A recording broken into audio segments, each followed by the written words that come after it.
자, 오늘 2월 10일 말씀 제목은 성령 안에서 살기, 아내를 향한 주님의 설계의 첫 번째입니다.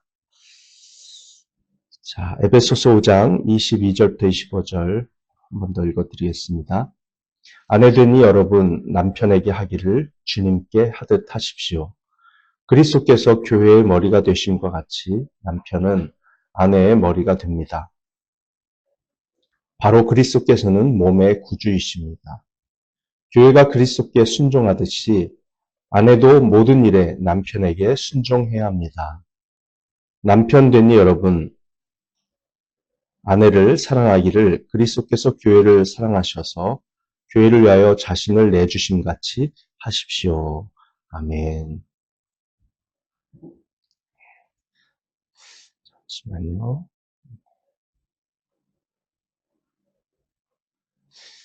자, 이 성경 구절을 저희가 정확히 이해하기 위해서는 우리는 예수님과 사도 바울 시대에 남편과 아내, 남성과 여성의 관계는 어떤 모습이었는지를 어느 정도 알 필요가 있습니다.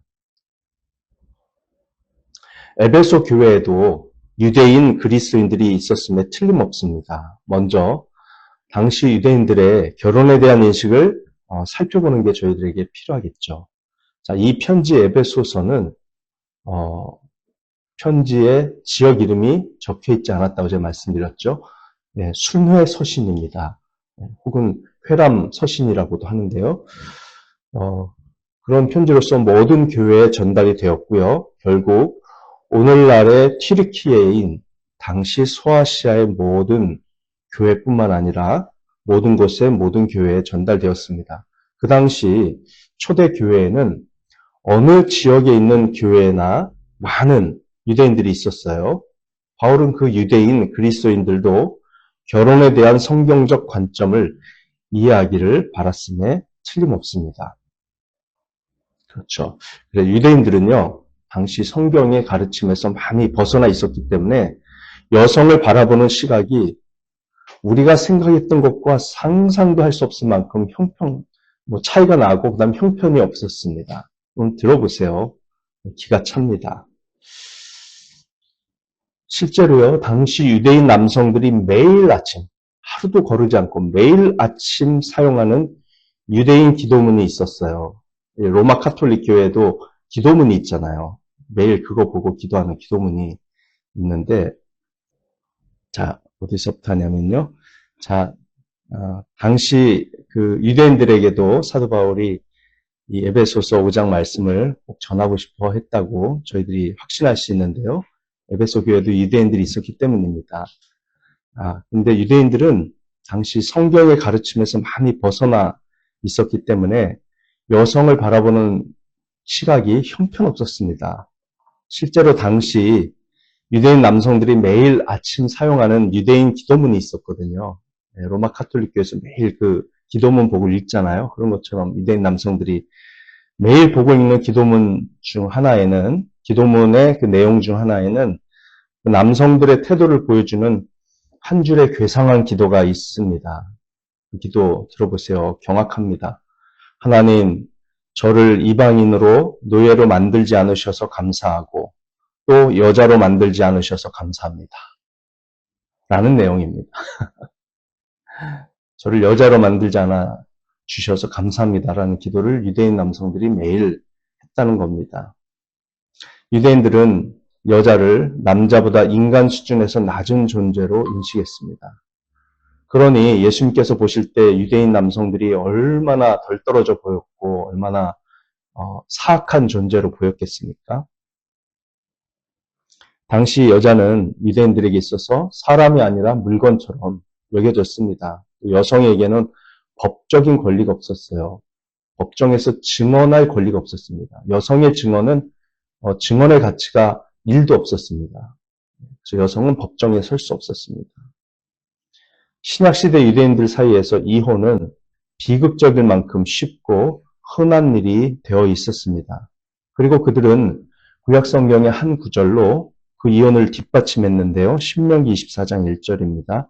남녀가 결혼을 하고 난 다음에 남편이 아내에게서 수치스러운 일을 발견하여 아내와 같이 살 마음이 없을 때에는 아내에게 이혼 증서를 써주고 그 여자를 자기 집에서 내보낼 수 있습니다라는 말씀이에요. 신명기 24장 1절인데 여기서 아내의 수치스러운 일이란 무엇을 의미할까요? 그것은 유대인 랍비 율법 교사들마다 조금씩 견해를 달리했습니다. 시마이라고 하는 랍비가 굉장히 유명했는데요. 그래도 인기는 별로 없었어요. 유명했어도 그 랍비를 대표로 하는 가장 엄격한 유대인, 그 바리새인 분파에서는 이 아내의 수치스러운 일은 간음, 즉 간통을 가리킨다고 말했습니다. 성경적으로 정확한 해석이죠. 가장 정확한 해석을 시마이 랍비가 했습니다. 아내가 간통을 저지르면 이혼할 수 있다는 해석이죠. 네, 맞습니다. 그러나 자유주의를 추구하는 랍비들은 자유주의, 아내의 수치스러운 일이란 그 외에도 간통도 포함되지만 물론 그 외에도 모든 것을 의미할 수 있다고 보았습니다. 힐렐이라고 하는 랍비가 아주 유명한 랍비, 인기 있는 랍비였는데 그 사람이 바로 그런 자유주의적인 견해를 대표합니다. 그래서 랍비 역사를 통틀어서 오늘날까지도 랍비가 존재하잖아요. 유대인 랍비들 사이에서도 엄격파인 시마이파와 자유파인 힐렐파 그 견해에 대해서 지금도 논쟁을 벌이고 있습니다. 자유주의 랍비인 힐렐은 아내의 수치스러운 일이 이런 것들까지 다 포함된다라고 해석을 했어요. 아내가 저녁 식사를 들고 오다가 실수로 엎어서 식사를 망치면 그것도 이혼 사유가 된다. 아내가 소금을 너무 많이 넣으면 이혼할 수 있다. 아내가 공공장소에서 머리를 가리고 다니거나 길거리에서 남자들과 이야기를 나누면 이혼할 수 있다. 아내가 시어머니를 비방하는 말을 하면 이혼할 수 있다. 그리고 아내가 남편과 말다툼을 하면 이혼할 수 있다. 이렇게 해석을 했습니다. 엄청 웃기죠. 랍비 아차바라는 사람은 그것보다 더 나아갔습니다. 그는 이 구절을 다음과 같이 해석하기까지 했습니다. 만일 남편이 아내보다 더 예쁜 사람을 만나서 아내가 질투에는 부정한 눈으로 그 둘 사이의 대화를 바라보게 되면 그 아내의 눈이 부정해졌고 그것은 수치스러운 일이기 때문에 이혼할 수 있다고 해석했습니다. 그 여성이 단순하게 질투만 해도 이혼 사유가 된다. 이렇게 해석을 했던 것입니다. 얼마나 남성 우월주의가 유대교에서 심각했었는지 여러분 이해가 되시죠? 자, 기가 찹니다. 예수님과 바울 당시 남성들 사이에서 가장 인기 있는 견해는 무엇이었을까요? 엄격한 랍비 시마이의 견해인 아내가 간음할 경우에만 이혼할 수 있다 였을까요? 아닙니다. 랍비 시마이에게는 추종자가 거의 없었습니다. 반면에 자유주의자 랍비인 힐렐은 추종자가 많았습니다. 그래서 예수님 시대에는 이혼이 만연했어요. 여성들은 여기저기서 버려졌습니다. 예수님과 바울 당시 이혼을 위해서 남자가 해야 할 일은 그저 여자에게 이혼 청구서를 건네는 것뿐입니다. 이혼 증서 건네면 끝이에요. 두 명의 증인 앞에서 두 명의 증인 앞에서 내 아내가 시어머니를 비판하는 말을 했어. 이거 증인 딱 2명 세우고 가서 돈 몇 푼 랍비한테 쥐어주고 이혼 증서 받아오면 끝이었습니다. 위자료도 없었어요. 그냥 여자가 결혼할 때 들고 왔던 결혼 집참금이라는 게 있잖아요. 그거를 그냥 돌려주면 끝이었습니다. 그처럼 유대인들은 랍비에게 가서 서류를 받는 등 이혼 절차는 까다로워 보이도록 했지만 그 유대인 남성들의 마음은 잔인함과 사악함으로 가득 차 있었습니다. 마태복음 5장 31절에서 예수님은 이러한 못된 관습에 대해 이런 말씀하셨죠. 마태복음 5장 31절, 32절입니다. 누구든지 아내를 버리려는 사람은 그에게 이혼 증서를 써줘라 하고 말하였다. 그러나 나는 너희에게 말한다. 음행을 한 경우를 제외하고 아내를 버리는 사람은 그 여자를 간음하게 하는 것이요. 또 버림받은 여자와 결혼하는 사람은 누구든지 간음하는 것이다. 버림받은 여자라는 것은 음행을 행하지도 않았는데 이런저런 사소한 이유로 남편에게 이혼당한 수많은 여성들을 말하는 거죠. 그런 여자들과 결혼하는 것도 간음이라는 겁니다. 그러니까 얼마나 유대인 남성들과 여성들이 결혼을 여러 번 했겠습니까? 네. 자, 이혼하고 싶으면 그냥 서류 작업, 이혼 증서만 작성하면 된다. 이게 지배적 견해였어요. 당시에. 유대인 역사에서도 시대마다 다른 견해가 있었다고 생각합니다. 하지만 예수님 당시에는 그게 지배적인 견해였습니다. 따라서 결과적으로 결혼제도 자체가 전체가 위협을 받았습니다. 그뿐만이 아니고요. 예수님 당시에는 매춘이 유대인들 사이에서도 만연했다는 기록 증거들이 남아 있습니다. 얼마나 심각한 사회였는지 모릅니다. 자, 이제 그리스 사람들을 살펴보겠습니다. 그리스 사람들도 당연히 에베소 교회 안에 들어 있었고, 에베소서의 대상이죠. 자, 그리스인들도 유대인들과 매우 유사한 생각을 가지고 있었습니다. 그리스 사람들은 구약의 성경 구절을 마음대로 해석하는 정도의 그런 제약조차도 없었습니다. 그들은 그저 결혼 생활의 충실함을 노골적으로 무시하며 살았어요. 매춘은 그리스 사람들의 삶에서 절대적으로 필수적인 부분이었습니다. 그들의 종교 자체가 여성사제라는 이름 하에 매춘부로 가득 차 있었잖아요. 술에 취해서 신과 교감하는 것뿐만 아니라 여성사제와 성관계를 맺음으로써 신과 교감한다고 믿었던 그리스 사람들은 정말 음란한 사람들이었습니다. 그 유명한 웅병가 데모스테네스도 이렇게 말했습니다. 우리는 쾌락을 위해 창녀를 두고 매일 동거하기 위해 첩을 두고 합법적으로 아이를 낳고 집안일을 충실히 돌보게 하기 위해 아내를 둔다고 말했습니다. 아기를 낳고 아이에게 생활비를 지불하는 것, 그게 남자가 하는 일 전부였습니다. 그리스 남자는 결혼 생활 밖에서도 여성들과의 즐거움과 우정을 찾았습니다. 그의 아내는 가정부이자 아기를 만드는 사람에 불과했던 것이죠. 그러니 가정과 가족 생활은 거의 소멸되었고 충실함이라는 것은 존재하지 않았습니다. 이혼을 위한 법적 절차도 없었습니다. 그냥 아내를 내보내면 됐습니다. 로마의 타락은 오히려 더 심했습니다. 로마. 자, 로마에 대해 많은 배경 역사를 연구한 윌리엄 바클레이라고 하는 주석가 신학자 이렇게 썼습니다. 로마 제국의 첫 500년 동안 기록에 남아있는 이혼 사례는 단 한 건도 없었다. 최초의 이혼은 기원전 234년 가짜 카넬리우스 루가의 이혼이었다. 하지만 그로부터 250년이 지난 바울 당시에 로마의 가정생활은 엉망이 되어 있었다라고 말합니다. 바울 시대의 로마 제국 알 수 있기 위해서 세네카라고 하는 유명한 작가였지 않습니까? 로마 시대 이렇게 썼어요. 그 사람이 여자들은 이혼하기 위해 결혼했고 결혼하기 위해 이혼했다고 그렇게 말했습니다. 자, 로마인들은요 일반적으로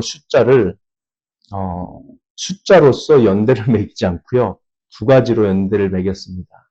로마인 남자들은 요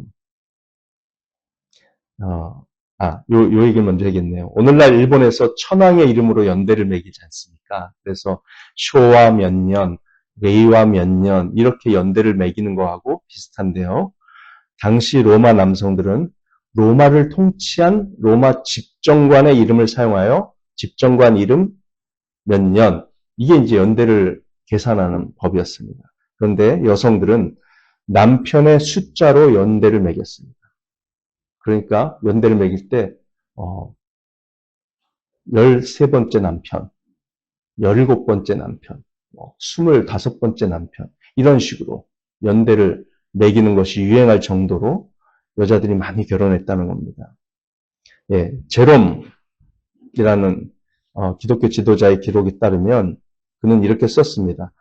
어떤 한 여성에 대해서 기록을 했는데 23번째 남편과 결혼한 한 여성이 있었다는 거예요. 근데 그 여성은 그 남성의 21번째 아내였습니다. 그 정도 수준이었어요. 그 당시 로마. 따라서 바울이 여기서 제시하는 원칙은 당시 문화에 정면으로 부딪히는 것입니다. 이것이 바울이 초대교회에 편지를 쓰면서 음행의 죄를 그토록 강력하게 강조하는 이유입니다. 바울 서신을 읽다 보면 음행의 죄가 계속해서 등장해요. 그는 성적인 죄를 뜻하는 명사 포르네이아 또는 동사형 포르네오에 대해 이야기합니다. 바울이 매춘, 창녀, 모든 종류의 성적인 변태에 대해 자신의 서신서에서 언급한 것은 그런 음행의 죄들이 이방인 세상을 지배하고 있었기 때문입니다. 바울의 서신을 읽어보면 그런 일들이 얼마나 흔했는지 모릅니다. 당시 음행은 삶의 일부일 뿐이었습니다. 자, 이 매춘을 뜻하는데요. 이 단어들이 포르네는 판매용 여성, 포노는 남성 매춘부를 의미했습니다. 이 성경에 다 등장하는 단어예요. 남성 매춘부 나옵니다. 그 다음 동성애자와 관계를 맺는 남성을 뜻하기도 하죠. 포노가. 그 다음에 포르네이아는 바울에 의해서 흔히 볼 수 있는 단어입니다. 그리스 사회에 만연했던 노예 제도는 남성이 성적 만족의 다른 목적으로 노예 소녀를 데려갈 수 있도록 허용했습니다. 매춘부, 모든 종류의 성적인 죄가 그리스 문화에 널리 퍼져 있었습니다. 그리스 당국은 아테네 여성들이 남성 노예와 함께 성적 욕구를 충족시키고 또 그 동성애 여자죠. 레즈비언과 사랑에 빠지도록 장려하기까지 했습니다. 아테네에서는. 바울 이전부터 바울 시대까지도 고대 그리스 제국의 전역에는 소아성애가 퍼져 있었습니다. 즉 남성이 어린 여자아이와 성관계를 갖는 행위가 널리 퍼져 있었다는 거죠. 제롬 카르코페노는 작가 이름인데요. 고대 로마의 일상이라는 책을 썼어요. 그 책에서 그는 초기 로마에 페미니즘이 만연하였다고 적고 있습니다. 일부 여성들은 자신의 아름다운 외모를 잃을까봐 아이를 갖지 않았습니다. 카르코페노는 기원 후 2세기 말에는 로마의 많은 결혼 가정에서 자녀가 없었다고 기록합니다. 그러니까 로마가 망한 이유가 다 있는 거죠. 아이들을 낳지 않았습니다. 여성들은 가정에 있기를 원하지 않았습니다. 그들은 남성을 지배하고 싶어 했습니다. 그들은 도전적이기를 원했습니다. 그리고 그들은 그때까지 남성들만 갈 수 있었던 곳으로 돌진하기 시작했습니다. 남성들만 갈 수 있었던 곳이라고 해서 저는 되게 거칠고 이런 데인 줄 알았는데 웃겨요. 자수. 남자들만 할 수 있었대요. 글쓰기, 독서, 노래, 악기 연주. 이건 여자들은 할 수 없었다는 겁니다.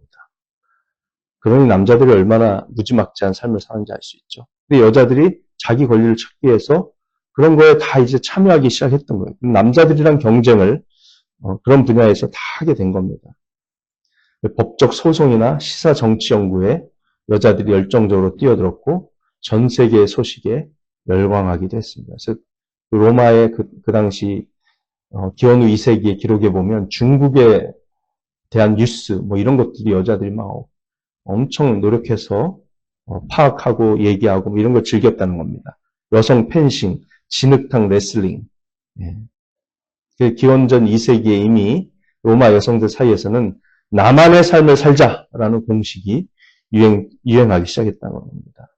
여성들은 평등한 권리를 추구했고 불행한 결혼 생활은 무수히 많았습니다. 이혼이 유행처럼 번졌죠, 당연히.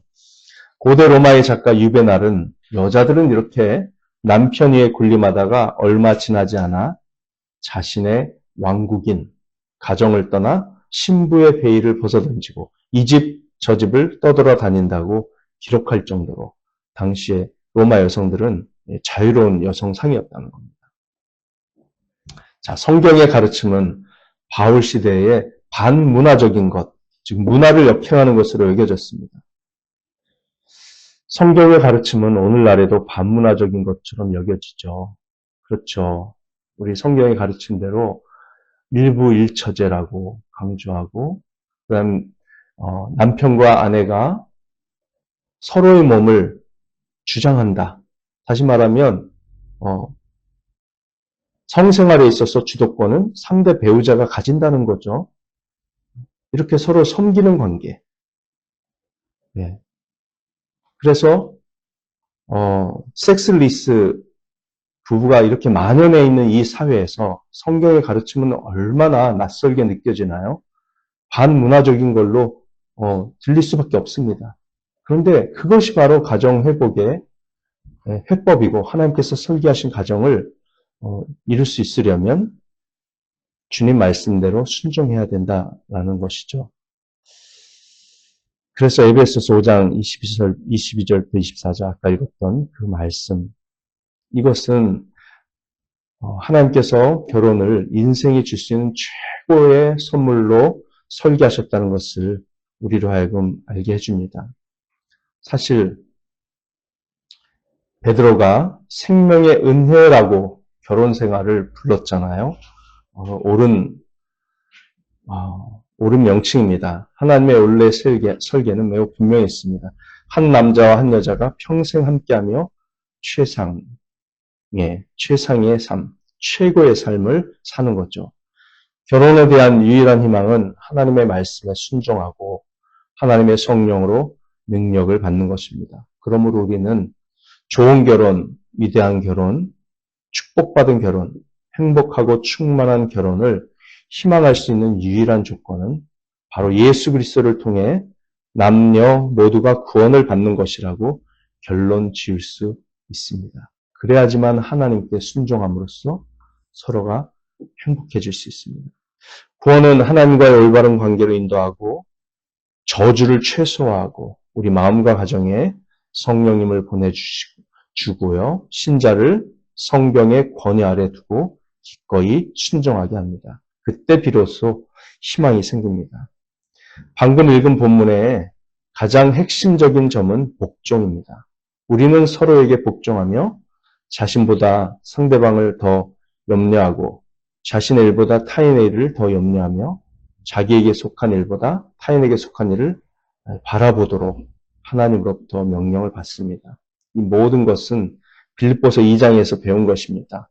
우리는 모든 관계에서 겸손함으로 예수님처럼 자기를 부인함으로 이기심 없이 상대방의 필요를 채워주려는 마음으로 접근해야 합니다. 그러므로 모든 관계의 기본 정신은 복종이어야 합니다. 아내는 남편에게 복종합니다. 그녀는 기꺼이 남편의 지도력, 즉 머리됨을 따를 것입니다. 그것이 그리스도인의 가정입니다. 이것만이 저주를 최소화하고 갈등을 해소할 수 있습니다. 여성은 모든 남자에게 복종할 필요가 전혀 없습니다. 그녀는 모든 남자에게 복종하라는 지시를 받지 않았습니다. 오직 자기 남편에게만 복종하라는 것이죠. 그녀가 소유한 남자, 남자를 누가 소유했어요? 아내가 소유했죠. 그 남편은 자기의 것입니다. 그렇잖아요. 그녀 자신의 남편이에요. 그녀에게 속한 단 한 사람입니다. 그런데 바로 그 표현 속에 아름다운 소유의 의미가 담겨 있습니다.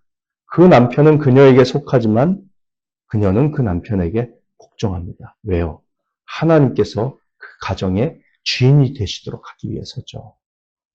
남편과 아내의 상호 관계는 이렇게 매우 웅장합니다. 하나님 스케일이에요. 골로새서 3장 18절은 이렇게 말합니다. 아내되니 여러분, 남편에게 순종하십시오. 이것이 주님 안에서 합당한 일입니다.